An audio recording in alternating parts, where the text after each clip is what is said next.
Pada tahun 2021 lalu, musibah banjir mendominan kejadian bencana alam di Kabupaten Oku. Bahkan ada beberapa banjir juga yang mengakibatkan kerusakan parah, terutama jembatan, rumah, dan sebagainya.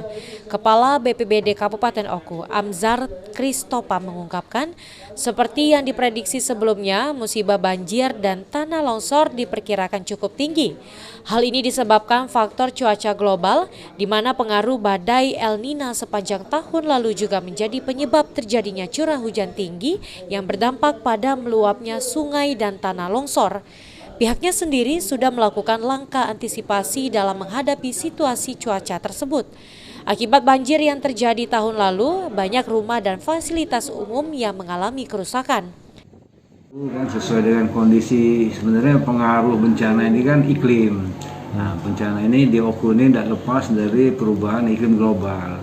Pada 2001 ini dipengaruhi oleh La Nina. Faktor La Nina ini mengakibatkan hidrometeorologi ini intensitasnya tinggi, curah hujan, kan? Hujan kemarau pun kemarau basah kemarin masih. Hampir kita katakanlah sepanjang tahun 2001 ini mengalami musim hujan.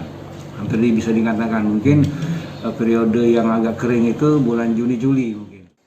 Untuk menghadapi musibah bencana alam tahun ini, pihaknya masih menunggu informasi dari BMKG. Jika yang terjadi La Nina, maka persiapan banjir dan tanah longsor yang akan diantisipasi. Namun jika sebaliknya terjadi badai El Nino atau kemarau panjang, pihaknya juga akan mengantisipasi terjadinya kekeringan. Ari Pranika, PAL TV.